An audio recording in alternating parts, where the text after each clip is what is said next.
I think I almost died the first time.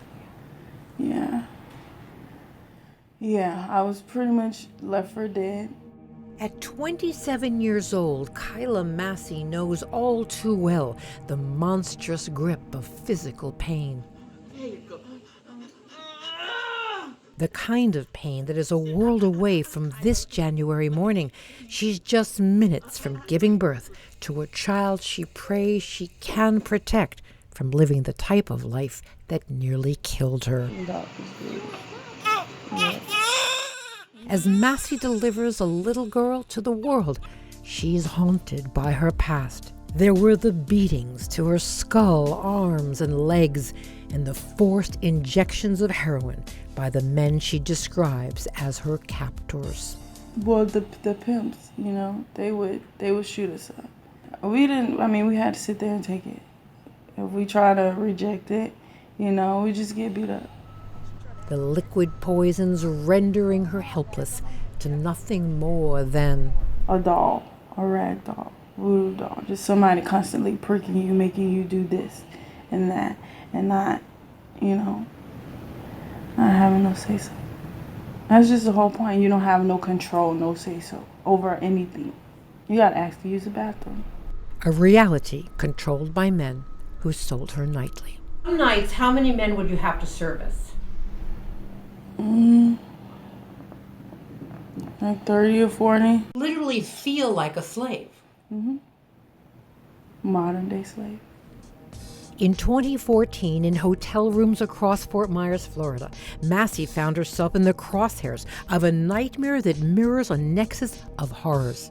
Human trafficking, sex exploitation, child abuse, heroin addiction. That's when I see them. I see them when they're near death. Her lifeline to help and escape, advocate Ramona Miller. Miller had long worked in the trenches, connecting with people on the streets, passing out condoms, trying to prevent HIV infection. And then her world changed. And this is a world that you find yourself in the midst of, case after case. Case after case, continuously.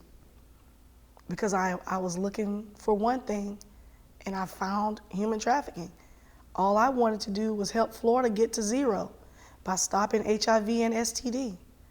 But what remained consistent was individuals that were being prostituted against their will. And with the nexus of with the addictions. Forced drugs. They don't take the drugs.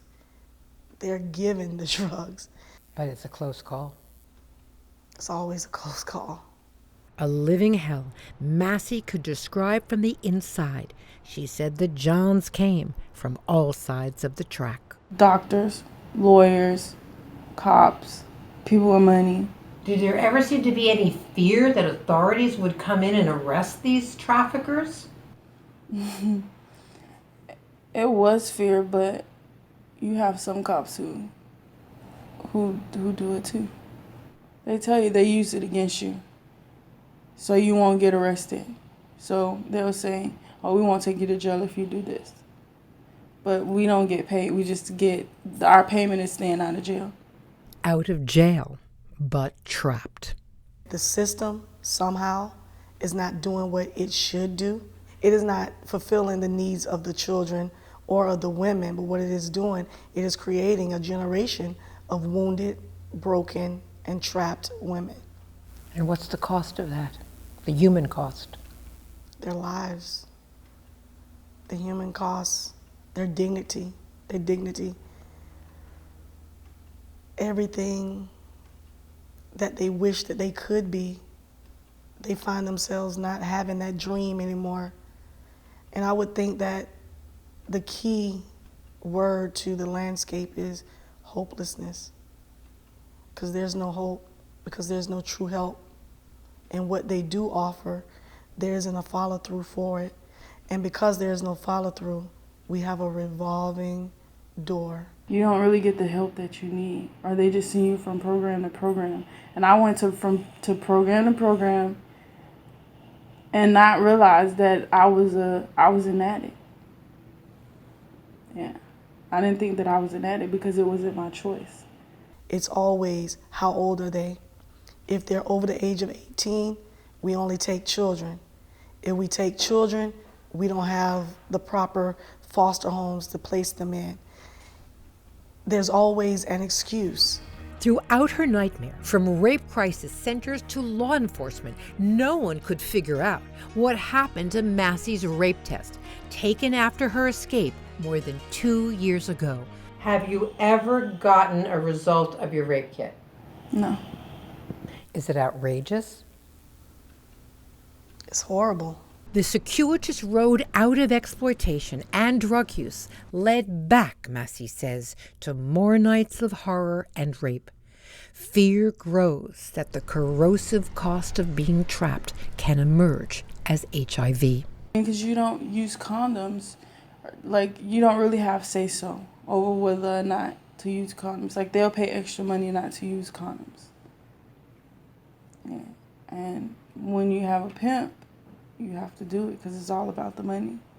They don't care about the HIV or the sexually transmitted or being pregnant. They don't care about all of that stuff. Like an increasing number of young women today reaching out for help, Massey is a former Florida foster child. She says she was abused before entering the system. I was just raped as a kid many times. Like others, so damaged, she became a chronic runaway. Is there a nexus, in your opinion, between the failure of the foster care system and human trafficking in our state? Without a doubt.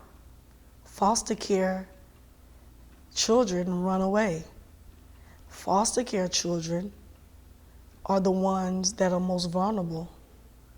Foster care children are easily human trafficked because they're hidden. And human trafficking is the hidden, dark world of abuse. Your pain mirrors what so many young girls are still going through today.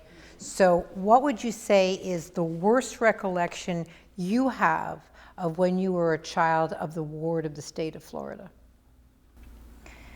There's so many. 52 homes is a lot. 52 Yes, foster care homes. 52 foster care homes. That's where you grew up. All over the state of Florida, yes.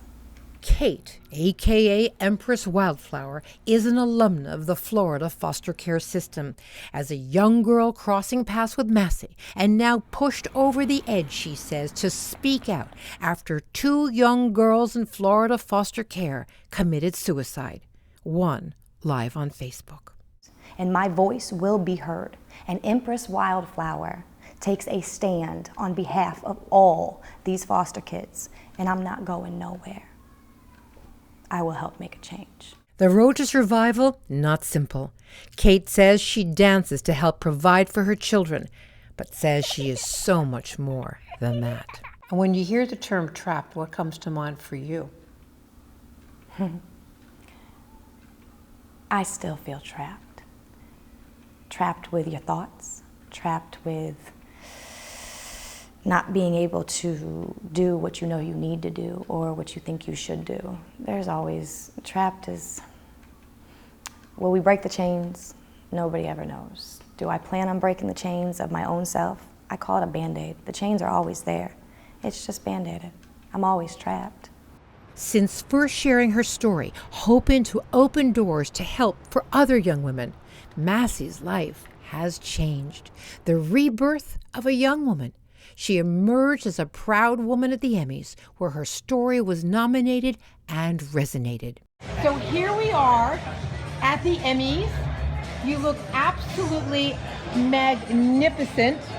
To think of going from the streets and those hotels and the forced drugs to this moment, what does it feel like? It feels amazing to finally be out of that whole world and to be taking this new step in life. We've got a baby on the way. You're a beautiful pregnant lady. How do you feel about that? Does that give you hope? Oh yes, of course. And just to know that my baby is being brought up in this change that's happening right now, it's just awesome. It's amazing. I love it. I tell everyone, we went from the trenches to the Emmys.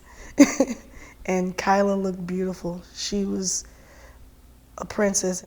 You gave her an opportunity to become human. Not just human, but a woman. She was no longer that rag doll. She was no longer that prostitute. She was no longer that drug addict. She was a beautiful woman. Massey's story is now incorporated as a part of the academic training at the renowned St. Thomas University Human Trafficking Accreditation Academy for police, judges, advocates, and social workers. We actually crossed paths in our foster care traveling, you know. It's nice to see her want change for herself and take a stand and save herself along with helping save other people. So, yeah. I admire it. I admire it. She's a strong woman for that. Maybe it's not hopeless having justice served. Maybe eventually things will change. On this day, she surprised the class at St. Thomas and received her first standing ovation.